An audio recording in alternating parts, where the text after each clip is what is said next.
A busy week of meetings. Town manager Scott Whedon gives an update, and the Recreation Department announces new fun activities for the residents. All that and more coming up on this week's edition of This Week in Plymouth.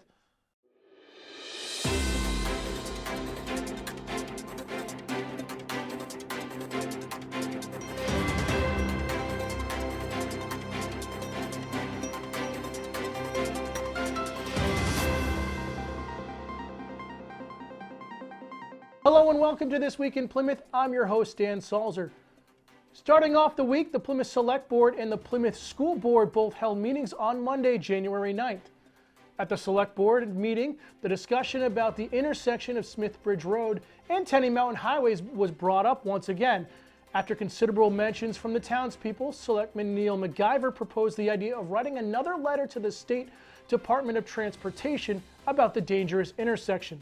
I've been getting a lot of people, there's two things people complain about. One is the roads in Plymouth, and I think, we've got a pretty good handle on how we're assessing those roads and going to deal with them. And the other one is actually not in our jurisdiction. It's Tenny Mountain Highway and Smith Bridge Road intersection. I'm getting a lot of people, I run into a lot of people every day, and they keep telling me how concerned they are about the safety of that intersection because the traffic volume is steadily increasing. And I would like to suggest that the board consider contacting the New Hampshire DOT again and possibly requesting that the speed limit be dropped by 5 miles an hour to 35 instead of 40. So I do have documentation.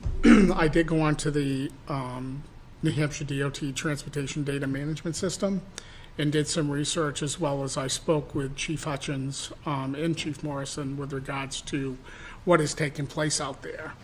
And I did speak to New Hampshire DOT Division 3 as well as the engineering section.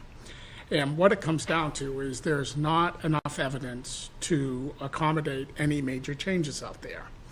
So from January of 2019 through December of 2022, there was a total of 9 motor vehicle accidents at that intersection. So that's the data that comes from New Hampshire DOT as well as our local police department. And in speaking to them, until there's some substantial increase in accidents or incidents that take place, the state has said again and again to us that it's in our 10-year plan, but that nothing may occur until after 2026, 2027. Mm-hmm. I would like to move that we send a letter to the DOT expressing our concerns. Probably fall on deaf ears because they know they've already addressed it. Put it in the file. Yeah, that's pretty much what they'll do. It wouldn't hurt. Is that a second? Okay. Reluctant second. Any discussion? All those in favor? Aye. Aye. The board held a sparsely attended public hearing on the unanticipated funds for the body cameras for the police department in the amount of $14,856.72. The board quickly approved the funds. I will read the letter from Nate dated December 19th, 2022. Good evening. On June 13th, 2022, the Plymouth Police Department obtained body-worn cameras through Axon Enterprises for a total cost of $37,142.80 to be paid over 5 years. In June of 2022, we were awarded $6,686 in funds from the Governor's Office for Emergency Relief and Recovery to put towards the first year's payment. As a continued effort to find and secure grant funding to put toward the total cost of the purchase, we are pleased to ask the Board of Selectmen to accept and approve $14,856.72 in grant funding received from the Body Worn and Dashboard Camera Fund grant by the state of New Hampshire. We respectfully request that the Board of Selectmen approve and accept the grant funds to be used as a 50% match toward the remaining cost of the body-worn cameras and to allow Town Manager Whedon and Finance Director Abair signature authority for purposes of the grant agreement and reimbursement. Respectfully, Nate Buffington, Deputy Chief.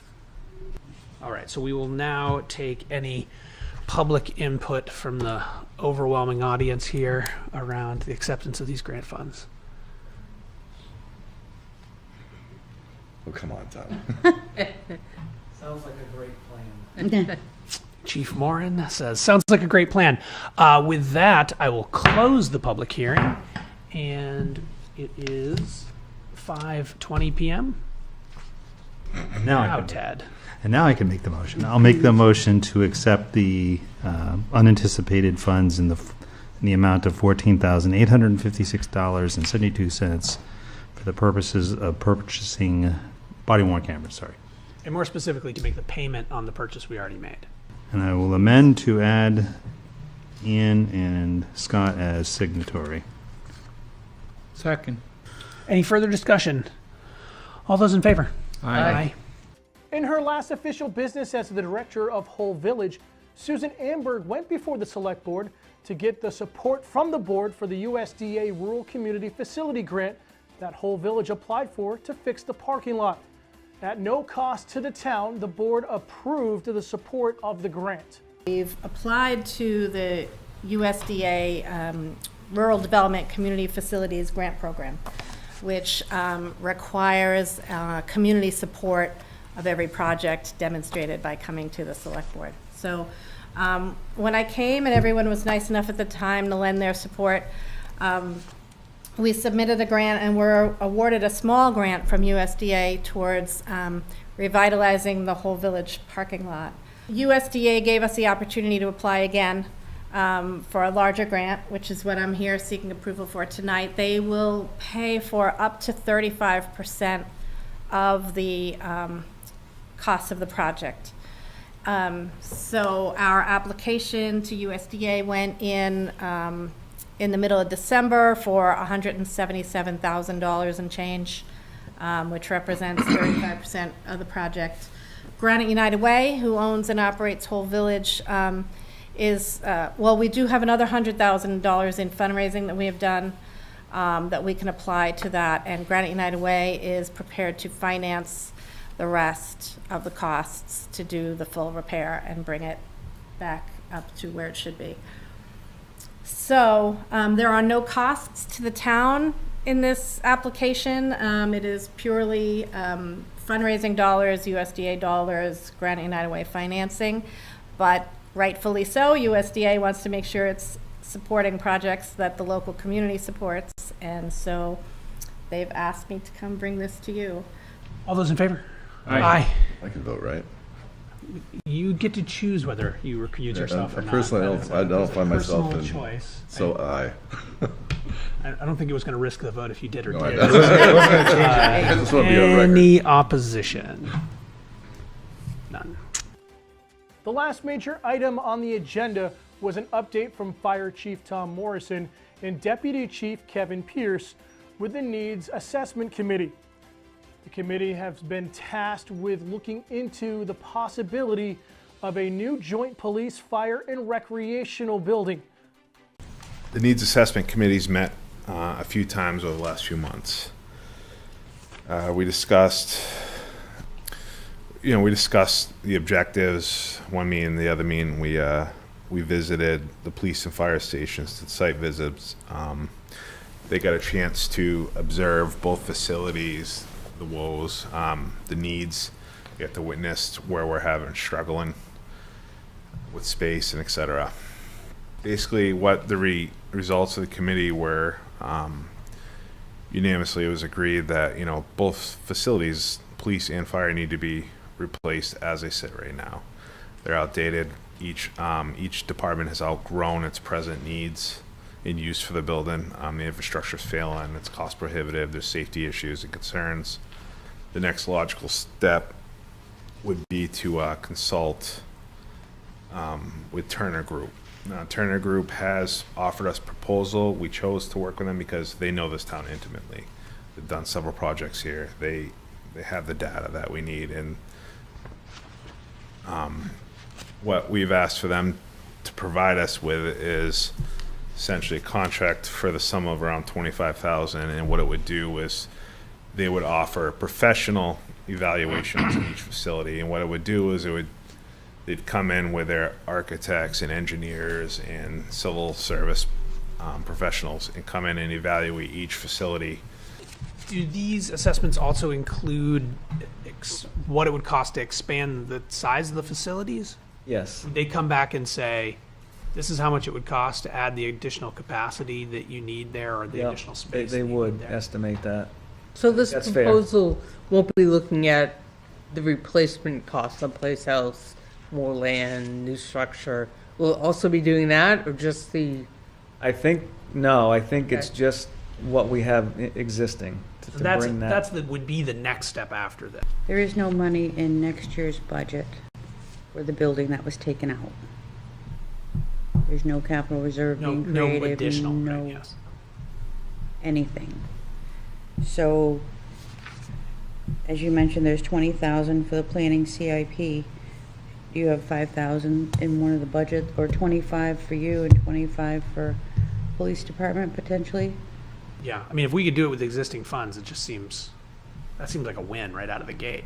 We don't have to go ask for more money, spend money they've already been given. But the 25 is only half the project. That's only the beginning. That's only, It's Right. it's the first piece. Right. the other pieces we don't know yet. Right, so how do we get the money for the we don't know yet?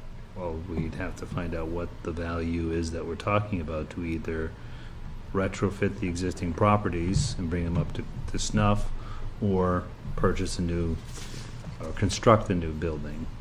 The committee will be looking into bringing a third-party firm on board to help complete the assessment on both the fire and police stations and see exactly what both are needed to bring them up to code and what the next steps will be. The Plymouth School Board spent their time this past Monday reviewing the budget for the 2023-24 school year. Discussion items, budget and warrant article review. Yeah, so just looking for some direction from the board after the first draft of where you would like to be, if you're comfortable with where it is, any questions about the budget at all. You have the budget hearing coming up February 6th.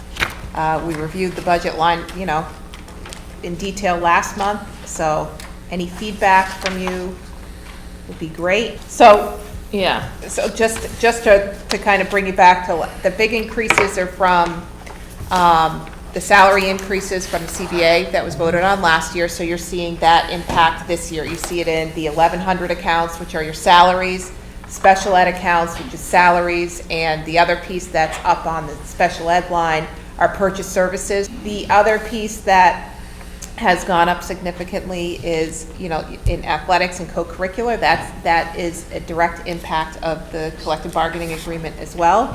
And then the health insurance was up 167,000. So that's mainly because of rates. So those were your big items, and you see that there's no new programs. We really waited on a lot of the capital improvement plan projects to see if we can fit it. You just approved that project with ESSER, which is super helpful. What's the balance in the capital reserve fund? We've been putting 50,000 in that each year. Correct. So at the end of FY22, last June 30th, the balance was $106,850. Now, just this month, we sent another $50,000 from last year's fund balance, because that was a separate warrant article, and we always wait till the December tax bills come out before we remit the funds from the district to the trustees of the trust funds. So without an adjustment for the interest that we earned in the current year, the balance at the end of the current fiscal year will be $156,850. So we want to make a motion to. Who hasn't had a turn yet? Move to adopt the budget as proposed. I'll second that. All in favor? Aye. The following night, the Plymouth Water and Sewer Commissioners held their meeting at the office on Old North Main Street. While the meeting proceeded as usual, a motion was made and approved by the commissioners after the meeting had already concluded. The motion was to change the date of their annual meeting from Thursday, March 16th to the following Thursday, subject to the availability of the staff. Moving on to this week's announcement, the Plymouth Recreation Department announced a new program for the students in grades 4 through 8 called Kids in the Kitchen. There will be 2 identical sessions starting in February and the other in April. Both sessions are open to Plymouth residents only. For more information, please visit the Recreation Department website or their Facebook page. The Recreation Department also announced a night ski trip to Gunstock on Thursday, March 2nd. The cost is $50 per person, and the deadline to register is February 6th. So be sure to head over to the Recreation website to get the full details. Town Manager Scott Whedon posted a message on the town's website discussing the work that he and the Select Board have been putting into this year's town budget proposal. The full message from Scott Whedon is available to read on the town's website. Moving into the world of sports, this upcoming Wednesday, the Kearsarge Plymouth hockey team will face off against Belmont Guilford at 4 p.m. at the PSU Ice Arena. Be sure to check out the game live right here on Channel 1302 and our YouTube channel. Girls basketball team for Plymouth will be hosting a game against Co-Brown Northwood Academy Bears on Friday, January 20th at 6:30, also live right here on Channel 1302. Looking at the upcoming meetings, a reminder that town offices will be closed on Monday, January 16th for Civil Rights Day, which pushes the special work session for the Select Board back to Tuesday, January 17th. The Pemmy-Baker School Board will also be hosting a special meeting on that Tuesday to approve their final budget for next school year before their committee meetings that evening. The Plymouth Energy Commission will be meeting that Tuesday as well at Town Hall. And the Plymouth Planning Board will be hosting a meeting on Thursday, January 19th, and will be hosting a second round of public hearings for the 2023 zoning amendments. Thanks for tuning into this week's edition of This Week in Plymouth. For our executive producer, Jonathan Picard, I'm Dan Salzer. We thank you for tuning in as always, and we'll see you next weekend for another edition of This Week in Plymouth.